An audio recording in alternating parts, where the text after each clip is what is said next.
Hola, ¿qué tal? Buenos días a todos. Bueno, bienvenidos a este espacio de Practia Talks. Mi nombre es Jorge Sappelstein, soy gerente de servicios de consultoría y project management en Practia Global. Agradecerles este espacio para intercambiar sobre temas que son distintos a los temas que generalmente nosotros escuchamos en los medios. Es un placer para mí volver a presentar a Felipe Piña en estos espacios. Bueno, todos lo conocen a Felipe, pero es historiador, es investigador, es el mejor divulgador de historia argentina, según mi criterio, conductor de televisión y radio, ganador de un Martín Fierro. Y bueno, un poco empezar a interactuar con Felipe para charlar sobre un tema que es tal vez interesante, que tiene que ver con que los personajes de la historia también se enferman y su relación con las enfermedades. Así que les propongo, los dejo con Felipe, un poco la idea es que vayan haciendo las preguntas en el chat de preguntas, así las vamos haciendo al final de este encuentro. Felipe. Bueno, muchas gracias, Jorge. Bueno, la verdad que me pareció interesante pensar esta cuestión de estos pacientes impacientes, la idea de su vínculo con sus médicos, ¿no? La idea de la dificultad de tener que hacer tantas cosas y a la vez atender su salud personal. Y tomé 4 ejemplos, 2 de la historia europea, que son Napoleón y Beethoven, y 2 de la Argentina, que son Belgrano y San Martín, personas con historias clínicas complicadas, complejas. Vamos a empezar por Napoleón.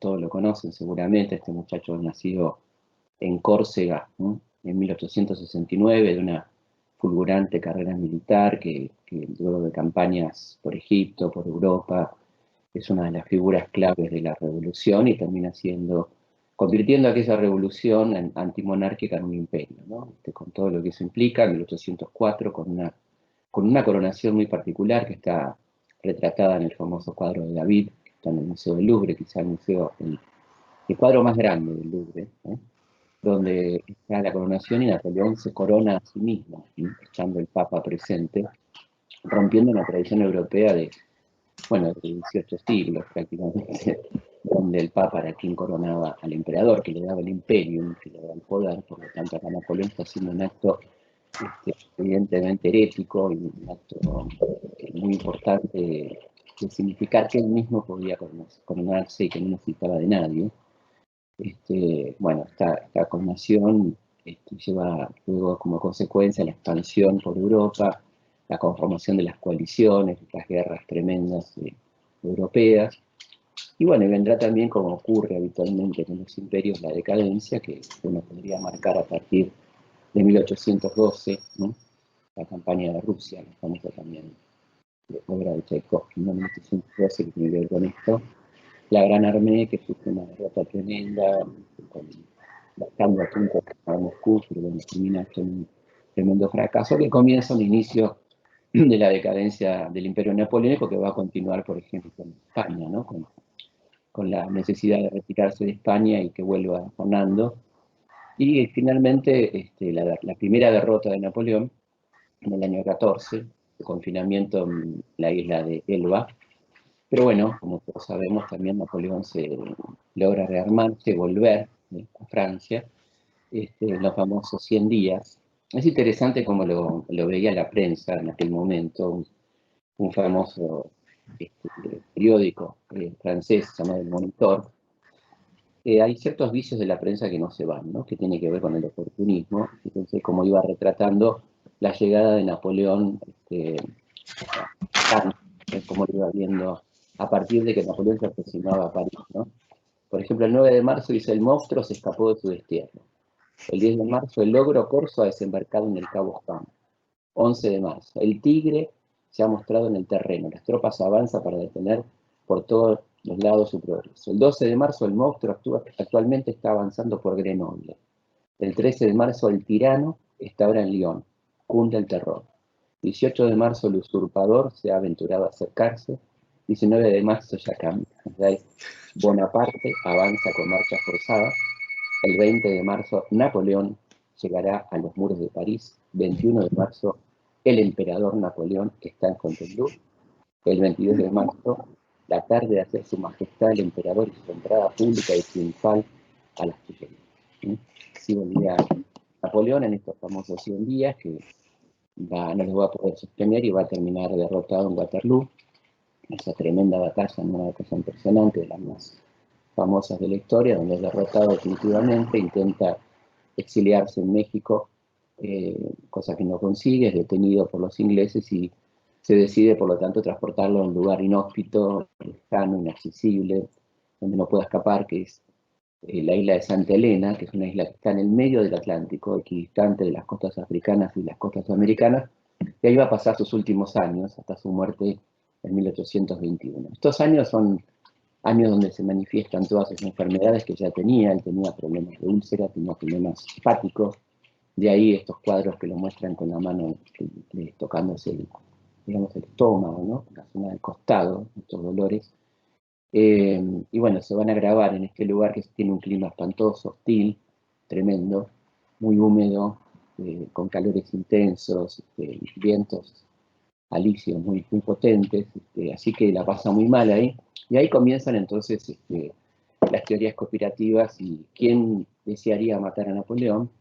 Y ahí había varios anotados para matarlo, ¿no? Por un lado, la realeza francesa, que había retomado el poder, que no quería saber nada con alguna vez su posible retorno a Francia, los propios ingleses que los tenían prisioneros, y hay una discusión que se fue zanjando con el tiempo en torno a cómo muere, porque los médicos que la atienden, algunos lo van abandonando, porque tienen un mal carácter, pero el doctor Antón Marchi se queda, es el médico que lo va a asistir, y en ese entonces algunos tratamientos incluían arsénico, incluían dosis pequeñas de arsénico, y también los tratamientos capilares que él se hacía también tenían este elemento. Por lo tanto, la presencia de bastante arsénico en la autopsia no indica necesariamente un envenenamiento, pero también es posible que haya sido envenenado gradualmente, de a poco, por el gobernador de la isla, Lowe, que era el que lo odiaba y que no quería saber nada con la presencia de Napoleón. Esto es una posibilidad. No tenemos los elementos para definir qué fue exactamente, pero la autopsia determina que tenía un importante cáncer de hígado, ¿no? Así que esta es la causa detectada en la autopsia, pero se discutió mucho y no hace mucho apareció un libro donde dice que hubo una cuestión concurrente, ¿no? De la mala alimentación, de este posible envenenamiento gradual con arsénico. Pueden haber sido concurrentes ambas causas para provocar la muerte en el año 1821. En el medio, por supuesto, hay un vínculo muy complejo con su entorno, con la gente que está en la isla, con los pocos amigos que lo acompañan, algunos de los cuales ya no lo aguantaban más, otros sí, eran fieles, y algunos escribe sus memorias que van a ser un éxito después, cuando, a partir del año 30, 40 en Francia, que es esa etapa de Santa Elena es una etapa fascinante, esos últimos 6 años de su vida, donde Napoleón, bueno, revé un poco su paso por el poder, tan impresionante, tan fulgurante, sus vínculos amorosos, ¿no? Todo eso está en estas memorias tan interesantes. Y hay un episodio que vincula increíblemente a un personaje argentino con esto, que fue Hipólito Bullard, nuestro corsario, el primero en dar la vuelta al mundo con la Argentina. Fue la Argentina que sale de Buenos Aires un año después, conmemorando el primer año de la Declaración de Independencia, en 1817, y Bullard, entre otras cosas, que era el origen francés, había pertenecido a las huestes de Napoleón, intenta rescatar a Napoleón de Santa Elena, pero bueno, finalmente desiste, tiene el plan armado, todo, pero no lo puede hacer, prácticamente infranqueable, imposible. Pero Bullard era un tipo muy atrevido y es interesante ver el vínculo entre el personaje de nuestra historia y Napoleón, ¿no? Así que esa es un poco la historia de Napoleón Bonaparte, que tenía una historia clínica compleja, muchos problemas gástricos, se alimentaba muy mal. Era un tipo que no bebía demasiado, uno se lo puede imaginar un sibarita devorando, y no era el caso, un tipo con muchos problemas gástricos y problemas nerviosos también, ¿no? Y si querés hacer alguna pregunta, vos pasamos al otro. Ahí, Felipe, mi duda tenía que ver con, vos comentaste antes cómo era el tratamiento de la prensa con respecto a todo el itinerario de Napoleón. ¿Cómo era el tratamiento de la prensa en ese momento? Porque a veces cuesta imaginarse 200 años atrás con respecto a las enfermedades. ¿Qué se decía y qué no se decía? Bueno, había prensa médica, por supuesto, una prensa médica especializada, y después había en las revistas que empezaban a salir, estamos hablando de los primeros periódicos, las primeras revistas, y durante todo el siglo XIX y comienzo del XX, la mayoría de las publicidades tenían que ver con cuestiones médicas, ¿no? Con medicamentos curando todo, con elementos farmacéuticos, era como el gran sostenedor publicitario de las publicaciones. Si vos tomás, por ejemplo, el Mosquito, Caras y Caretas en Argentina, todavía esta tradición de la publicidad médica está muy presente, ¿no? Así que había un lugar para estas cuestiones, y había un espacio para la medicina, o elementos especiales, o páginas especiales escritas por médicos, ¿no? Esto es muy importante porque aparte eran los únicos medios de comunicación existentes, por lo tanto los periódicos trataban de abarcar una temática muy amplia, ¿no? Pensé que no había la radio, no había medio de comunicación, así que el periódico, en algunos casos, en otros casos existía la costumbre que inaugura Franklin en Estados Unidos, que se extiende a todo el mundo, que son los almanaques, que son las publicaciones anuales creadas por Franklin. Entre todos los inventos de Franklin, el almanaque es muy interesante, que era el almanaque anual, donde había una especie de síntesis del año y una perspectiva de lo que podría pasar al año siguiente, donde ahí hay un espacio muy importante también para todo lo que tiene que ver con ciencia, descubrimientos, medicina y demás, ¿no? Perfecto. Bueno, ¿querés seguir con Beethoven para contar Beethoven? Beethoven es obviamente una de las personas más impresionantes, ¿no?, de la historia de la humanidad, probablemente uno de los más grandes músicos, un tipo increíble con una vida muy difícil, muy complicada, una vida de pobreza, de un padre muy complejo, Johann, que lo quiere convertir en un Mozart, quiere que de chiquito sea un genio, y lo obliga con muy malos modos, malos tratos, a estudiar horas y horas el piano. De hecho, logra que Ludwig dé su primer concierto a los 7 años, y un poco más tarde que Mozart, que fue a los 5, ¿no? Primero. Y su primera composición a los 11 años. Y después, bueno, tiene un vínculo bueno con su madre, que lo acompaña bien a estudiar, ¿no? Donde logra conocer a Haydn, logra conocer a Mozart, donde Mozart lo escucha y dice que este hombre le va a dar mucho que hablar, ¿no? Que hay que prestarle mucha atención, porque es como, de alguna manera le pasa la posta, ¿no? De la genialidad y de ser el número uno en la música. Bueno, y la obra de Beethoven es impresionante, ¿no? 32 sonatas, 9 sinfonías, infinidad de piezas de cámara, un músico extraordinario que tiene sobre su espalda la responsabilidad de instalar un poco el romanticismo en la música, ¿no? Toda esta corriente literaria, cultural, que es el romanticismo, que justamente es una reacción frente a Napoleón, ¿no? Frente a la unificación y hasta el asesoramiento que pone Napoleón en el mundo que va conquistando. Surgen las músicas nacionales, de alguna manera, con fuerza, con tradición cultural nacional, la literatura nacional, y de alguna manera también esta cuestión de vuelta a la naturaleza que implica el romanticismo, y Beethoven es un pionero en este sentido. Tiene ideas revolucionarias, es un tipo vinculado a la masonería, como lo demostraba Mozart en su momento, y bueno, apoya fuertemente la Revolución Francesa, y es un gran admirador de Napoleón hasta que se proclama emperador, ¿no? De hecho, su sinfonía número 3, llamada Bonaparte, inicialmente llamada Bonaparte, está dedicada a Napoleón, ¿no? A la grandeza de este revolucionario, como lo veía él, pero cuando Napoleón se autoproclama emperador, Beethoven violentamente, y esto está en el documento, tacha violentamente la dedicatoria y la llama la heroica, que bueno, deben conocer, es una de las más hermosas sinfonías de la historia de la música, junto con la quinta probablemente. Así que ahí hay una historia interesante de un tipo muy rebelde, muy de un carácter difícil, porque tenía muchos problemas de salud, muy pequeño también, problemas gástricos, aparte tenía una afición fuerte por el alcohol, el alcoholismo, que lo llevó a una cirrosis también, sífilis, y la sífilis tiene una cantidad de consecuencias que después las vamos a ver también en Belgrano, ¿no? Una enfermedad muy común, ¿no? Que esta gente, necesariamente sea promiscua, en el caso de Beethoven lo era, pero la sífilis es una enfermedad muy común en épocas que no había condiciones de higiene y profilaxis, ¿no? Así que de entre las consecuencias que le va a traer la sífilis está la sordera, ¿no? Una cosa realmente tremenda, y un vínculo muy malo con sus médicos que no dan en la tecla con su enfermedad gástrica, fundamentalmente, que lo volvía loco. Hay muchas cartas en las que trata de asno a sus médicos, sus diferentes médicos, son innumerables, porque la cambio de médico, ninguno lo soporta. Bueno, y hay evidentemente una cuestión de cierto mal humor, que él en un documento muy lindo, un testamento que escribe, se disculpa de alguna manera, dice: hombres que me juzgáis malévolamente, testarudo, misántropo, cuán equivocados estáis. Desde mi infancia mi corazón y mi mente estuvieron inclinados hacia el tierno sentimiento de la bondad.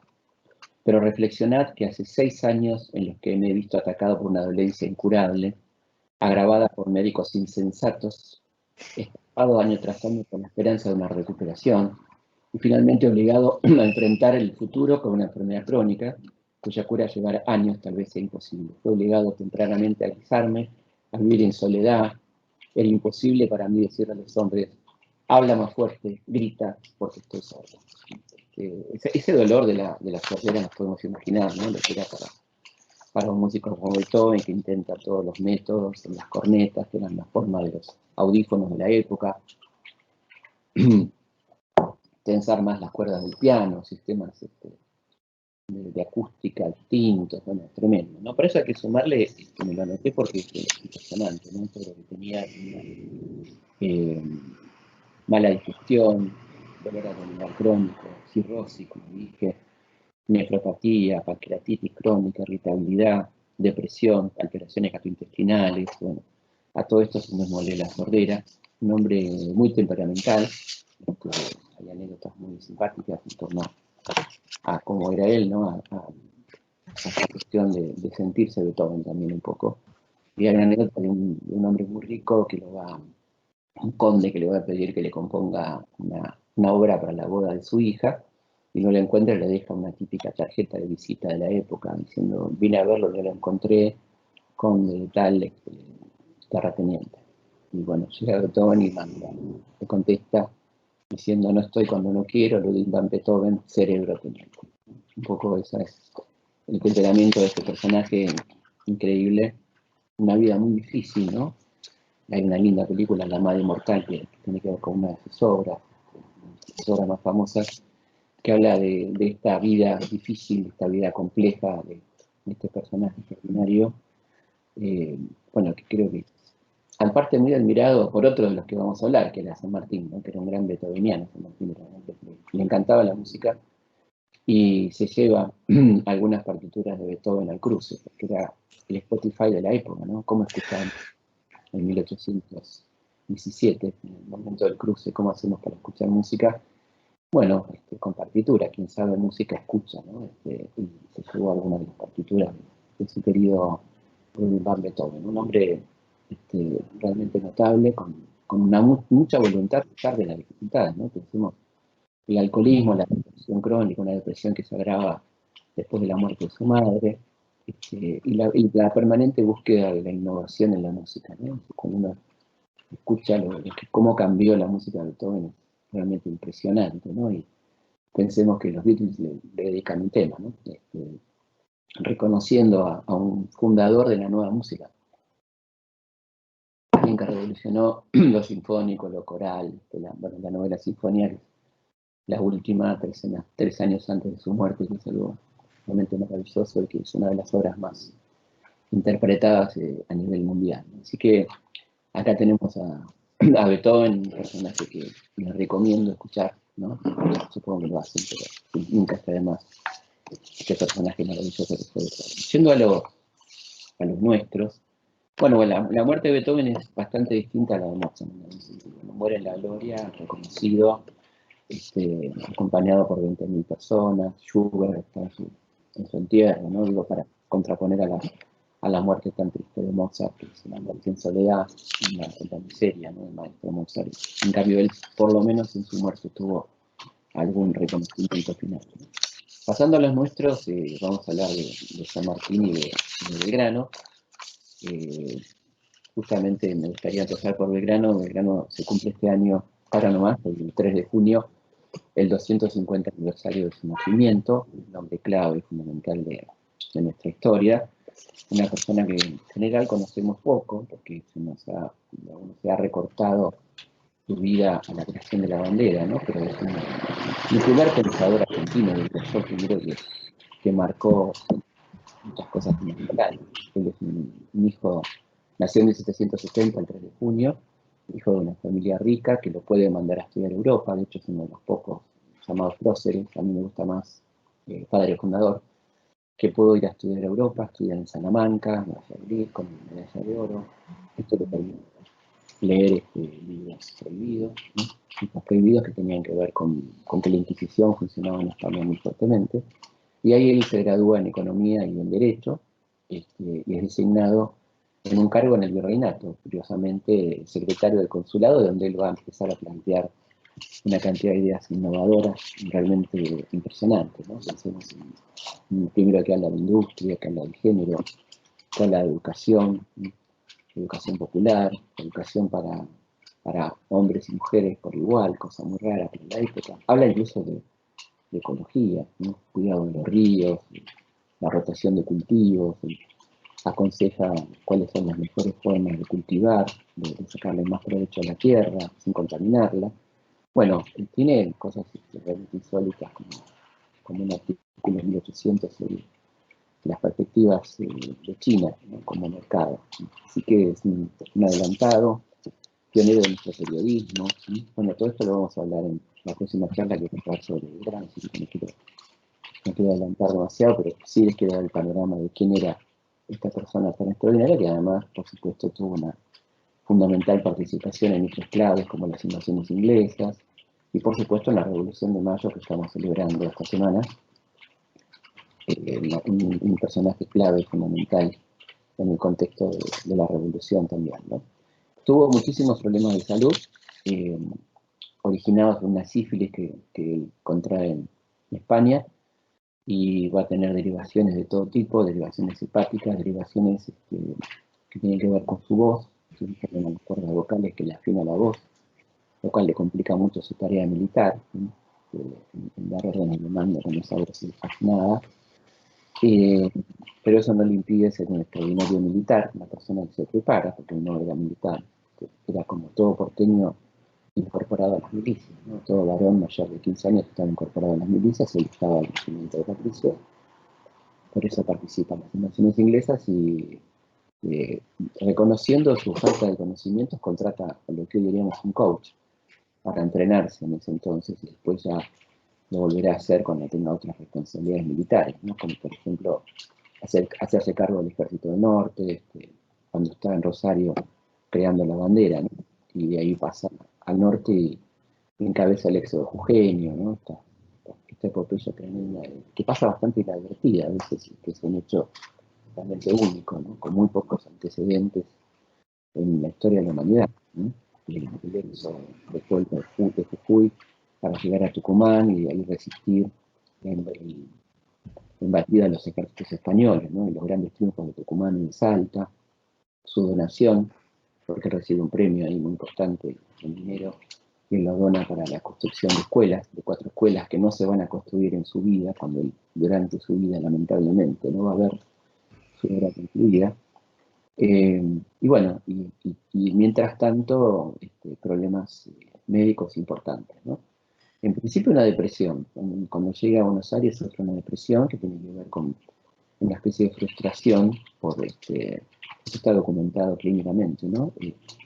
Por la ilusión que él traía de cambio, de modificación, de ciertas cosas, de que no es el lugar, pero él insiste, ¿no? Con sus famosas memorias, donde propone una cantidad de cosas que prácticamente ninguna es aceptada, ¿no? Pero que quedan como proyectos, como un proyecto de modelo de país, ¿no?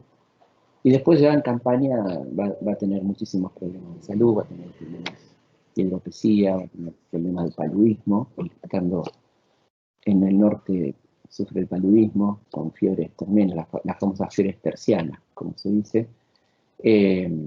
Y bueno, va a ser atendido por un personaje realmente que merece un capítulo aparte, que es el doctor Joseph Richter, que llega a nuestro país a fin del siglo XVIII, Es probable que haya nacido en Escocia, pero que haya dicho que era norteamericano para no alertar a las autoridades locales. Algunos dicen que es norteamericano, otros dicen que es escocés, no está muy claro. Pero bueno, era un tipo muy particular, con gran vocación de servicio, que además era un naturalista, tenía libros anotando las plantas, las cuestiones naturales en cada lugar, y va a ser el médico personal de Belgrano, el médico que lo va a atender, va a tener mucho trabajo el doctor Richter, atendiendo estas fiebres, paludismo, y cuando hicimos historia clínica con el doctor Daniel López Rossetti, él concluyó también, hicimos algo muy lindo que se hizo en el hospital italiano, que fue un ateneo médico con médicos actuales, los mejores especialistas en cardiología, en cuestiones hepáticas, cuestiones renales. Se hizo como si fuera un paciente actual, un ateneo médico muy interesante, en el que participó el doctor López Rossetti y yo, cada uno hablando de su especialidad, y ahí surgió la posibilidad de que Belgrano también tuviera el mal de Chagas, que no estaba diagnosticado todavía, pero tenía toda la sintomatología, ¿no? Que se va a ver después incluso en su autopsia, de un paciente chagásico, que por supuesto ya estaba el mal de Chagas en esa época, instalado en el norte argentino, ¿no? Él va a sufrir mucho en sus últimos años, con condiciones de salud muy duras, siempre atendido por el doctor Richter, pedir venir a Buenos Aires, él estaba en Tucumán, y en Buenos Aires pasa los últimos 6 meses, esta agonía muy dura, donde tiene muchos dolores, fiebres, y la pasa muy mal, y pide que se le paguen los sueldos adecuados. Era una persona tremendamente solidaria que esperaba que cobrara a sus soldados antes de cobrar él. Y bueno, no ocurre. Y por eso cuando él muere, le tiene que pagar a su médico, el doctor Richter, con un reloj que le había regalado al rey Carlos III de Inglaterra, cuando estuvo Jorge III de Inglaterra, ¿no? Cuando estuvo de visita por allá. Una de las cosas que más atesoraba ese reloj, que va a ser el medio de pago, porque no le quedaba absolutamente nada para pagarle a su médico. No, su entierro es un entierro muy triste, no hay con qué pagar el entierro. Su hermano Luis elige un mármol de una cómoda para hacer la lápida, y allí entonces será enterrado Manuel Belgrano, en medio de una situación caótica del país, que era la llamada anarquía del año 20, justamente el día que él muere, el 20 de junio de 1820, hay 3 gobernadores en Buenos Aires, ¿no? Es una situación de caos absolutamente increíble. Se escribió después el día más caótico de la historia argentina, pero bueno, nunca hay que decir esas cosas en Argentina, porque luego donde hubo 5 presidentes en una semana, ¿no? Pero hasta ese momento, por eso el mote de anarquía del año 20, y en ese contexto, por supuesto, muy poca gente le dio importancia a la muerte de Belgrano, ¿no? Los periódicos hablaban de otra cosa, y solamente un periódico le da la noticia al día siguiente del fallecimiento de uno de los más grandes argentinos. Cuando en 1903, por suscripción popular, se construye el mausoleo de Belgrano, se trasladan los restos, y ahí 2 ministros del entonces presidente Roca sustraen piezas dentarias de los restos de Belgrano, teóricamente para regalárselas a Mitre. No es que Mitre lo haya pedido, sino que querían quedar bien con Mitre, y se produce un escándalo nacional tremendo, denunciado por el diario La Prensa y la revista Caras y Caretas, que publica en su tapa dibujo de Belgrano diciendo hasta los dientes me van a robar, ¿no? Haciendo alusión a lo de las escuelas y todo aquello de los sueldos. Así que bueno, ahí termina un poco la historia con este incidente, que terminan pidiendo disculpas a los ministros Riquieri y Joaquín de González por este incidente final en la historia tan atribulada de Belgrano. Hay un hecho interesante, que es que tenemos la autopsia de Belgrano, de los pocos próceres que tenemos la autopsia, de San Martín también, pero es mucho más adelante, de los que murieron en ese periodo, ¿no? Lo hizo el patólogo Sullivan, que habla de problemas hepáticos, pero destaca una cosa, y casi con un sentido poético. Dice, como todos suponíamos, el corazón de Belgrano era más grande de lo normal, ¿no? Haciendo una relación con la bondad extraordinaria, la empatía permanente de Belgrano, y esta cuestión que también abonaría la teoría del mal de Chagas, ¿no? Del corazón agrandado, en esta autopsia que lleva adelante el doctor Sullivan en Buenos Aires, en 1820. Felipe, si Sí. me disculpas un segundo, le recuerdo a la audiencia que si quieren hacer preguntas por el canal de preguntas y respuestas, las vamos a hacer al final, pero las pueden ir elaborando. Te quería hacer una consulta yo, Felipe. Tomando en cuenta contemporaneidad entre Napoleón y Belgrano, digamos, ¿cómo estaba vista o cómo hay un análisis entre la medicina en Europa y en América en Bueno, ese vos sabés que es momento? muy interesante lo que decís porque justamente el doctor Richter había sido alumno de Covisart, que fue el médico de Napoleón, ¿no? Ahí había un vínculo muy interesante entre estos personajes. Eh, bueno, la medicina estaba entre nosotros en pañales, ¿no? Había existido el protomedicato y venían los médicos de Europa a trabajar aquí, que eran altamente requeridos, pocos hospitales, que estaban en manos de las órdenes mendicantes, como se decía, los franciscanos, los benjamitas, tenían hospitales, había hospitales de hombres, hospitales de mujeres, pero bueno, todo como muy precario, con muy escasos recursos. La vacuna sí, la vacuna fue un lugar que llegó tempranamente, la antivariólica llegó acá en 1804, se distribuyó de una manera bastante interesante en esos años, ¿no? Que evitó muchas muertes porque la viruela era letal y una pandemia que duraba siglos, una pandemia que se renovaba y seguía introducida aquí por las tropas de Hernán Cortés en 1520, pero luego reintroducida por las diferentes oleadas inmigratorias también, ¿no? Por la cantidad de gente que venía del país que era incontrolable. Había, por supuesto, cuestiones sanitarias, cuarentenas, pero era difícil de evitarlas. Así que la viruela siguió durante bastante tiempo, digamos casi una parte importante del siglo XX todavía, ¿no? Bien, bueno, ¿Querés seguimos. pasamos a San Martín? Sí, Bueno, San Martín es un muchacho que nació, como sabemos, en Yapeyú en 1778. En ese momento se llamaba el territorio de las misiones. Era el territorio que habían dejado los jesuitas y que luego de su expulsión es ocupada por el Imperio Español, que va a nombrar capitán de esa región a Juan de San Martín el padre, y ahí van a ser entonces José. Y la familia va a viajar tempranamente, cuando él tenía 5 años, a España, y él a los 11 entra en la milicia, y ya a los 13 está combatiendo en África, en Orán, en Argelia, en combates tremendos que le valen ya a los 12 años sus primeras condecoraciones. Él elige temerariamente incorporarse a los granaderos, que eran los que estaban encargados de los explosivos, de colocar explosivos y desactivar explosivos, en combates muy impresionantes con los bereberes, bueno, una cosa realmente de novela. Y ya a los 15 es un capitán que tiene a su cargo hombres de 40, 45, bisones, guerreros, a cargo de 15 años, condecorado y ascendido, y bueno, continuará su carrera en el ejército español, siempre en la primera línea de combate, un tipo realmente muy ducho en el uso de las armas de puño y demás. Y lo curioso es que las heridas que va a traer de España no tienen que ver con heridas de combate, sino una herida que se le produce por un asalto que sufre llevando unos caudales del ejército, donde lo atacan los piratas del asfalto, que serían en aquel momento del barro, me imagino. Y bueno, donde él defiende como puede esa situación, pero bueno, son muchos los que lo atacan y ahí sufre una herida en el tórax, una en la mano y otra en el rostro, que le van a quedar para toda la vida.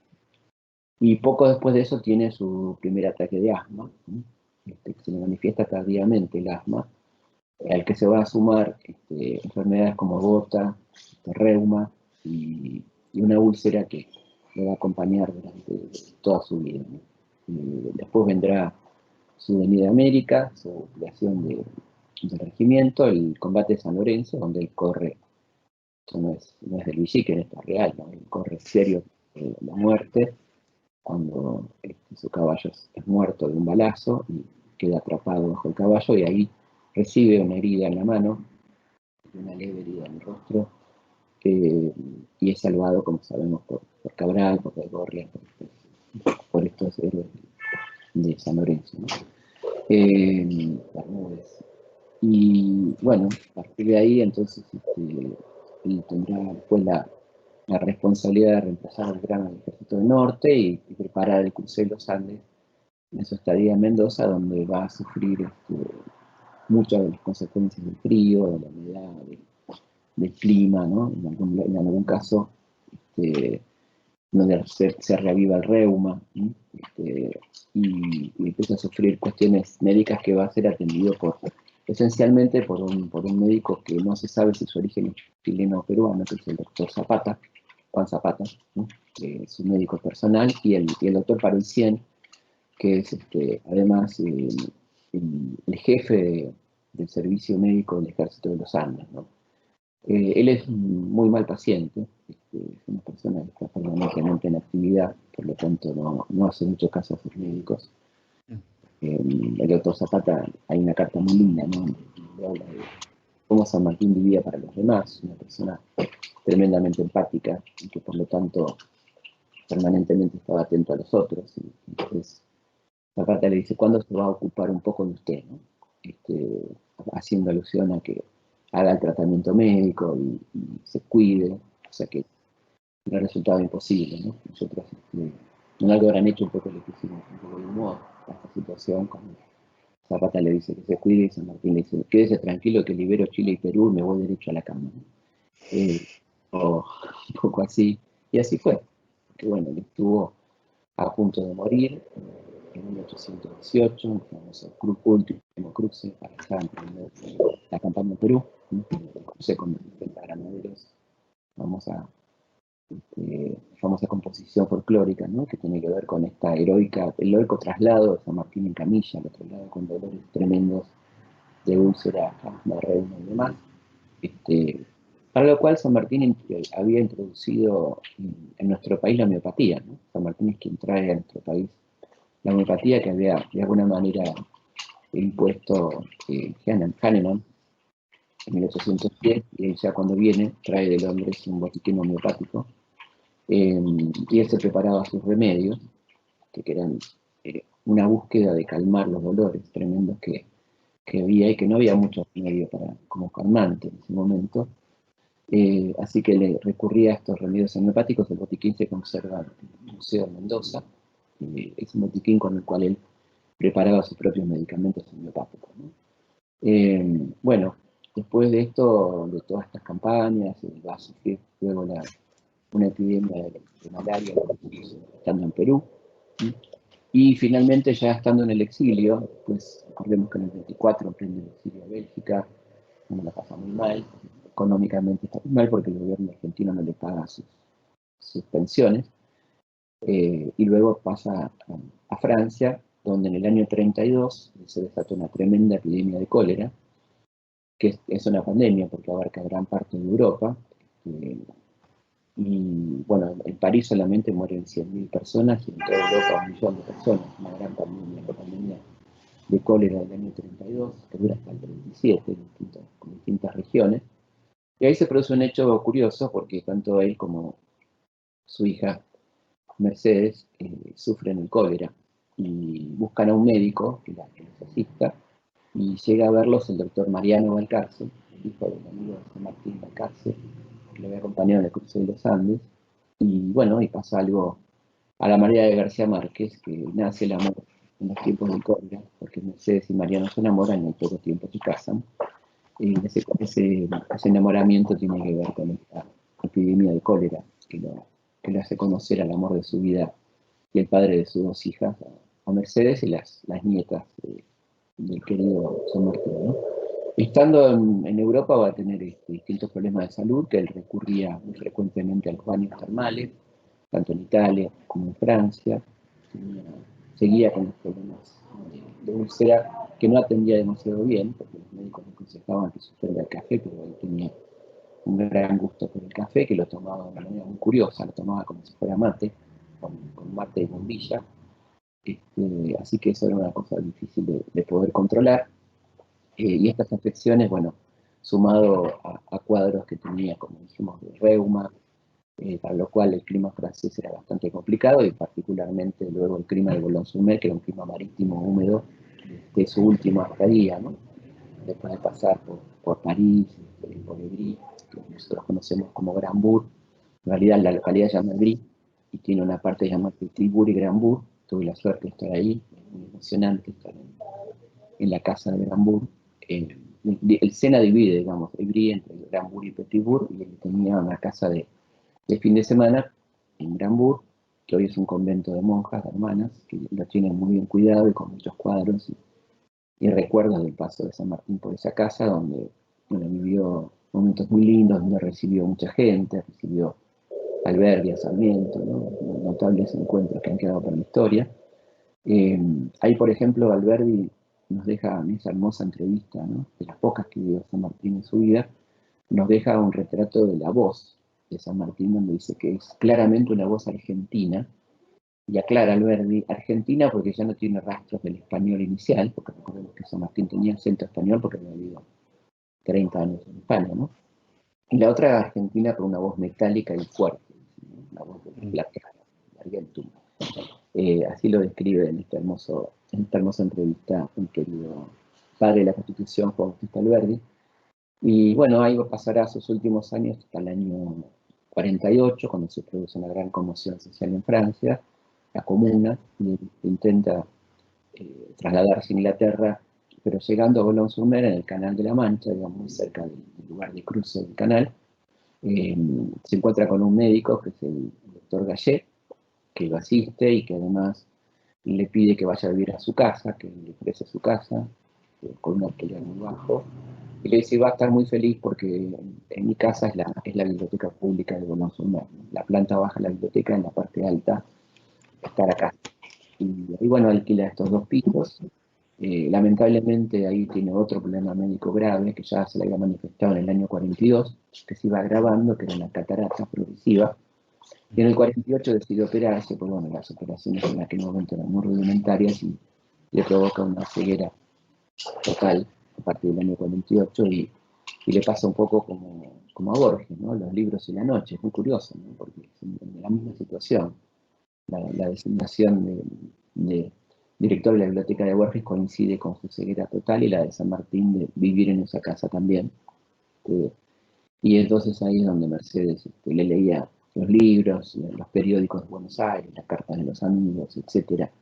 En esa última etapa de su exilio, que va a terminar en el 50 con su muerte el 17 de agosto, a causa un poco de todos estos males acumulados. De todas maneras, fue una persona longeva, 72 años para la época, una persona muy longeva, ¿no? Y bueno, muere rodeada afortunadamente de sus afectos, ¿no? De su familia, y bueno, y con la idea de que su cuerpo sea trasladado a Buenos Aires.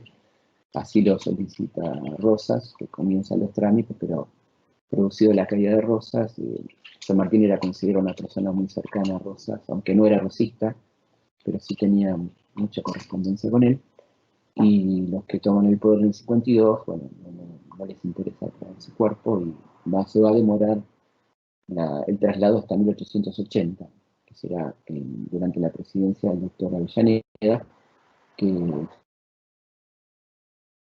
fue San Martín con 30, a pesar de que había pedido en su testamento que su cuerpo descansara en Buenos Aires.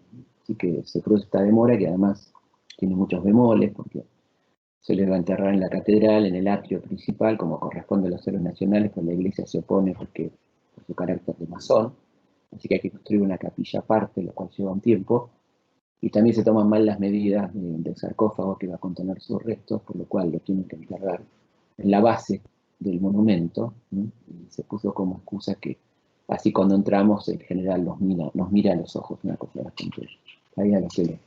Pero bueno, así termina esta historia, y San Martín está embalsamado, el cuerpo fue embalsamado por cuestiones de protocolo, porque como iba a ser trasladado del transatlántico, su cuerpo fue embalsamado y permaneció un tiempo en la capilla de Notre Dame de Boulogne-sur-Mer, después en el panteón familiar de los Balcarce. Finalmente se produce el traslado entonces en 1880, y hoy está, como todos sabemos, en la Catedral de Buenos Aires, en esa especie de apéndice, ¿no? Que tiene la catedral, como que casi extramuros, digamos, dentro de la catedral, pero en una capilla aparte, ¿no? Bien. Bueno, les recuerdo a los participantes que está abierto el canal de preguntas y respuestas para hacerla a Felipe. Tengo una pregunta general de todo lo que comentaste, ¿no? ¿Cómo es la influencia histórica?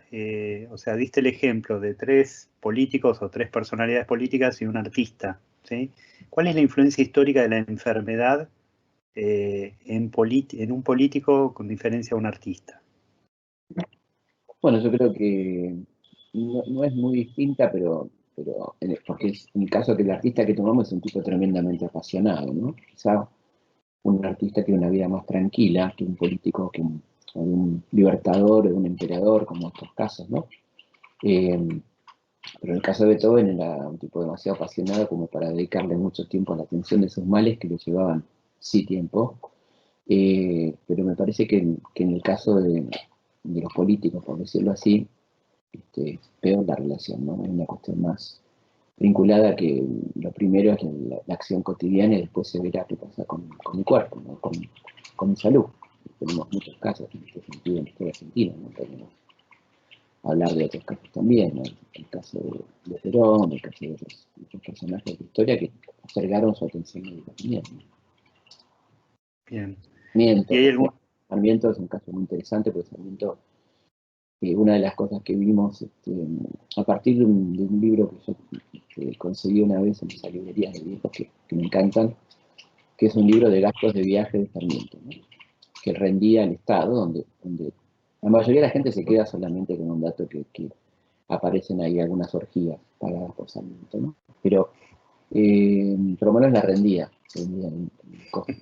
Eh, pero lo que a nosotros nos pareció muy interesante era el enorme gasto en tabaco cotidiano, ¿no? Que hablaba de un tabaquismo y de una posible causa de muerte, ¿no? Porque que lo pusimos en el programa Historia Clínica, porque era recurrente la compra cotidiana de tabaco, y ahí vimos esta cuestión de este hombre que también vivía a mil, que estaba en mil cosas a la vez, cultura, política, periodismo, bueno, de todo esto, y que le hacía muy poco caso a sus médicos también, ¿no?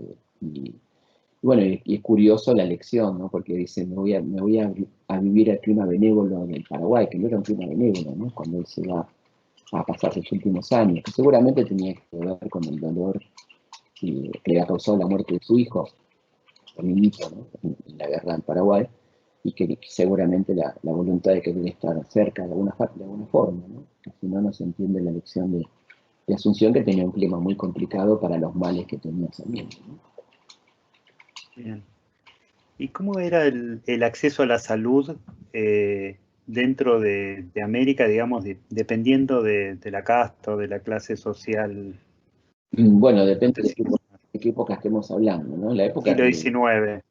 sí, fin del siglo XIX era un poco más, había un poco más ya de médicos, la carrera de medicina había dado muchos médicos importantes. Ya, por ejemplo, para dar un punto conocido, que es la epidemia de fiebre amarilla, la ciudad de Buenos Aires está más o menos preparada. Obviamente está totalmente desbordado el sistema de salud, pero ya hay hospitales, ya hay médicos reconocidos actuando, como el doctor Argerich, el doctor Munich, que incluso van a morir en medio de la pandemia, ¿no? Pero bueno, y esto hace que cambie también el sistema de salud, que mejoren el sistema de salud, entendiendo también como sistema sanitario, ¿no? Las obras sanitarias, las cloacas, el agua corriente, todo esto que también va a mejorar a partir de esa pandemia. Pero era el sistema de salud precario, ¿no? Muy precarios, que con el tiempo se van desarrollando, y Argentina va a tener un sistema sanitario importante después, ¿no? A partir del año 90, de 1900, y va a ir creciendo por esta calidad de médicos que tenemos, ¿no? Que fue histórica en Argentina, la importancia que se le dio a la medicina, no tanto desde el Estado, sino de los propios médicos que hacían grandes esfuerzos para atender a sus pacientes. Bien. Te leo alguna pregunta de los Bueno, participantes.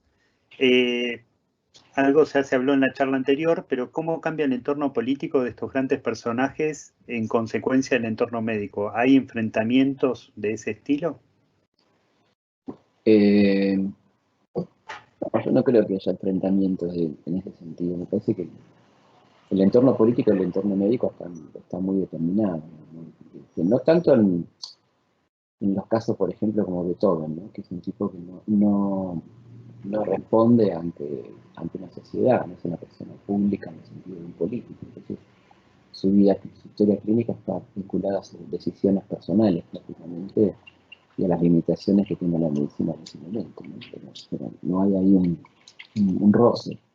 Sí que sean los demás, evidentemente, permanentemente determinados por decisiones, por campañas, por no estar en la casa, por estar en campamento, bueno, todas esas cosas que evidentemente determina la atención médica, ¿no? No sé si tanto la política en ese caso determinaba, sino la necesidad de actuar y de estar permanentemente haciendo otras cosas que no podían ser buenos pacientes, ¿no? Esto de guardar cama, de reposo, de estar quieto, resultaba absolutamente imposible, ¿no? A ellos, a los tres, ¿no? Belgrano, Napoleón y San Martín.